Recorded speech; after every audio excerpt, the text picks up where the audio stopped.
Cognitive Constraint-Induced Therapy CIT and Post-Stroke Recovery Part 1, number 1632, the 8th of May 2026, Gerald C. EclaireMD Foundation, Category Stroke, Cognitive CIT. Special note, this research journal is based on my personal research using data from my own body and is provided for educational purposes only. It does not constitute medical advice and should not be interpreted as guidance from medical professionals. Preface. Today, May 8, 2026, in Honolulu, Hawaii, became one of the most memorable days in my 17 years of medical research journey. On this single day, I attempted to complete 4 different medical research papers simultaneously. Although 3 of these 4 articles involved broader conceptual integration across several disciplines. The ideas for the other 3 new papers opening parenthesis in No.1632 through 1634 suddenly emerged in my mind last night. Only one paper, No.1631 on VPT analysis of diabetes, was a direct extension of my previous paper No.1630. This particular study involved computationally intensive, math physics-based, and topology-oriented analysis of glucose behavior using my long-term diabetes dataset. The main finding was that the year 2020 became a major pivoting point when my pancreatic beta cell insulin function appeared to improve significantly through 17 years of continuous lifestyle adjustment. Introduction. The first conceptual paper involved my own post-stroke recovery. Through self-reflection during my post-stroke recovery period, I suddenly realized that my intensive daily research, systems analysis, and writing during the past approximately 320 days strongly resemble the self-directed form of Cognitive Constraint-Induced Therapy, Cognitive CIT. A concept I only recently learned from neuroscience literature, after additional reading and reflection on Cognitive CIT, neuroplasticity, and stroke rehabilitation. I began to better understand why my post-stroke recovery trajectory evolved in such an unusual direction. My continuous daily engagement in mathematical reasoning, systems modeling, writing, memory retrieval, and conceptual integration may have unintentionally functioned as a highly intensive form of cognitive rehabilitation training. The second conceptual paper explored the similarity between my biomedical systems methodology, such as viscoplastopology VPT, and the finite element method FEM that I learned at MIT in 1973. Suddenly, I realized that my VPT-based biomedical systems methodology conceptually resembles FEM. Decompose a complicated continuum system into manageable interacting components for practical approximation and long-term analysis. The third conceptual paper extended VMT concepts into organizational management and reward system design. This idea originated from my 2 decades serving in executive roles within high-tech ventures. In Silicon Valley, I gradually realized that traditional key performance indicator KPI systems are largely linear and snapshot-oriented, while real organizations behave more like nonlinear viscoplastic systems with delayed response, accumulated loading, hysteresis, time dependency, path dependency, adaptation, and long-term damage memory effects. In many cases, the true organizational condition cannot be understood from a single quarterly snapshot, because the system behavior is heavily influenced by prior stress history, accumulated morale, trust erosion, burnout, leadership consistency, and long-term cultural deformation. In other words, human organizations do not respond like simple linear machines. They behave more like complicated, nonlinear, and dynamic systems such as biomedical or engineering systems where repeated stress, incentives, trust, fear, learning fatigue, and accumulated experience continuously reshape future system behavior over time. What surprised me most was that all 4 papers were deeply interconnected: glucose dynamics, VMT, topology, FEM, organizational systems, neuroplasticity, CIT exercise, and post-stroke recovery all appeared to emerge from the same underlying systems thinking structure that has gradually developed across my lifetime. Over the past 17 years of my medical research work, I have experienced many productive periods. However, recently, I felt different. It felt like a visible jump in both cognition and productivity. Perhaps this reflects the long accumulation of mathematics, physics, engineering, AI management, business, medicine, and post-stroke neuroplastic adaptation finally converging into a more unified conceptual framework inside my mind. Today may eventually become one of the most important milestone days in my medical research journey. Cognitive recovery after stroke. After my hemorrhagic stroke on June 21, 2025, I entered a long and difficult recovery period involving physical weakness, memory loss, cognitive fluctuation, emotional adaptation, and physiological instability. As of today, approximately 320 days have passed since the stroke. During this period, I wrote more than 320 medical research papers, including approximately 300 stroke-related papers, while often working around 15 hours per day. This article is my overall assessment of that post-stroke recovery period. Most stroke rehabilitation discussions focus on speech recovery, walking ability, limb movement, balance, memory loss, and daily living function. These are all important. However, very few neuroscience or medical articles discuss deeply the possibility of high-intensity cognitive rehabilitation through sustained intellectual activity. In my case, my recovery was not only a medical process, it became a large-scale, systems-level cognitive adaptation process.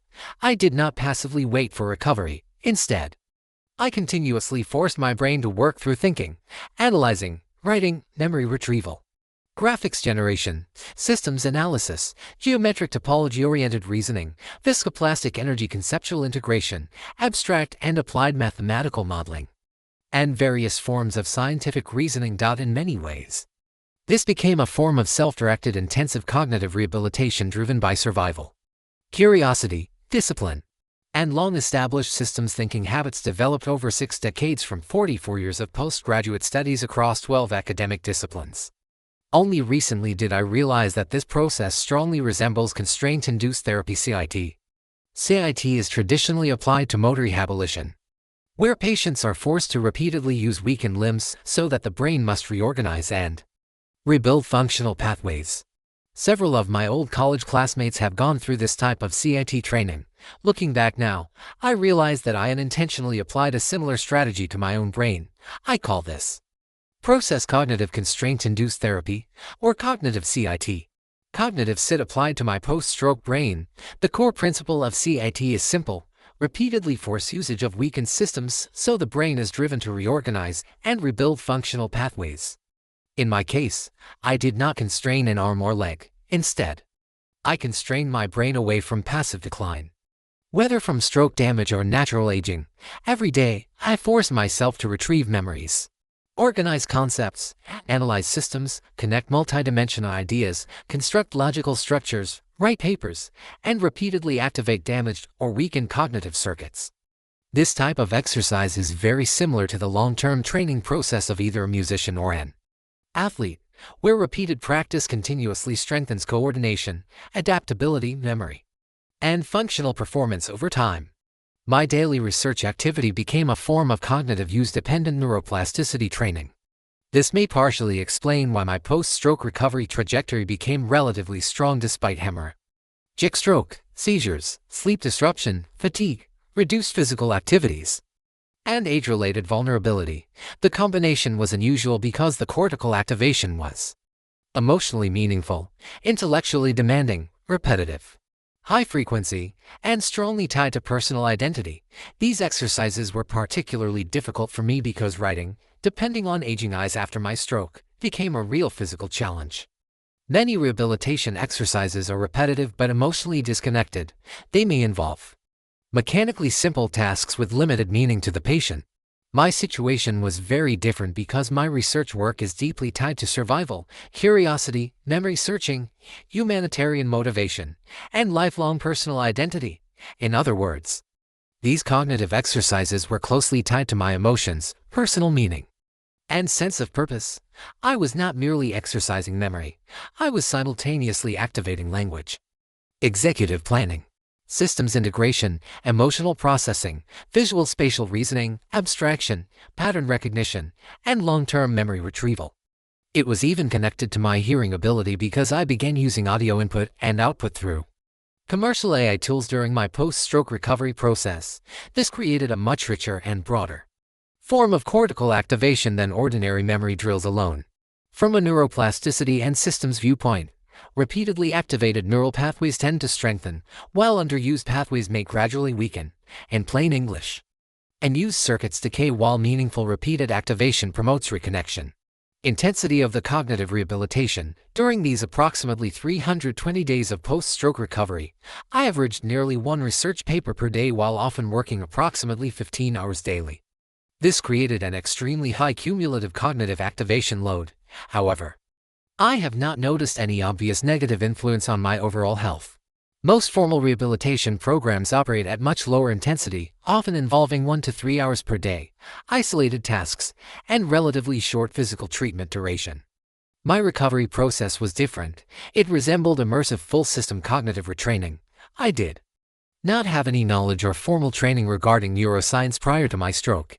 After experiencing my stroke near the end of June 2025, I began exploring and reading a large amount of neuroscience-related information. However, it seems to me that there is still relatively limited discussion regarding cognitive rehabilitation, especially from a long-term systems and functional adaptation perspective, compared with physical rehabilitation after stroke, such as walking, arm movement, balance, or speech therapy. There is still relatively less practical and systems-level discussion regarding long-term cognitive rehabilitation, especially memory recovery, abstract reasoning, creativity, and higher-order intellectual function. Every day, my brain was forced to retrieve memories, organize language and models, analyze systems and patterns, integrate mathematics, physics, engineering, and medicine, maintain executive control, and continuously synthesize new ideas. Several factors may have amplified neuroplasticity effect. First, the repetition frequency was extremely high. Second, the work carried deep personal meaning. Third, the activation was multi-domain rather than isolated to one function. Fourth, my training and research consistency remained long-term. Fifth, I preserved continuity of my identity. I did not surrender my roles as a scientist, systems thinker, engineer, writer, and researcher with a style very different from traditional medical research scientists. Instead of psychologically retreating into the identity of a passive patient, I continued to function within the same intellectual framework and systems-oriented thinking style that I had developed over 6 decades. This continuity of identity may itself have stabilized cognitive organization, physical cost and energy redistribution. Although my cognitive activity remained extremely high, my physical condition clearly changed after the stroke. I experienced increased fatigue, reduced physical exercise endurance approximately 50% reduction, greater sleep requirement approximately 30% increase, physical energy shortage, occasional memory instability, and the need to walk with a cane. Before the stroke, I usually slept approximately 6 hours per night. After the stroke, my sleep increased to approximately 8 to 9 hours nightly, representing about 30% increase. Before the stroke, I often walked around 15,000 steps daily. After the stroke, my walking decreased to approximately 8,000 steps daily, roughly a 50% reduction. These changes do not surprise me. The injured brain requires more metabolic support, more recovery time, and more carefully controlled energy allocation. These observations were further supported by the fact that my average glucose level increased by approximately 10% after the stroke. My own interpretation is that this increased glucose availability may partially reflect the brain's increased energy demand for self-repairing processes and neuroplasticity during recovery. I also became more sensitive to short-term physiological fluctuations, especially blood pressure variability related to emotional or cognitive loading. For example, yesterday my average systolic blood pressure was approximately 110 mmHg. This morning, it increased to around 119 mmHg. After careful reflection, the most likely trigger appeared related to an emotionally meaningful message from a pastor in Taiwan regarding for underprivileged high school dropout students who need financial support to attend college. Helping poor students has remained an important life mission for me over the past 3 decades. Although the emotional disturbance was not extreme, it carried strong humanitarian meaning. That emotional activation likely influenced my vascular tone and blood pressure.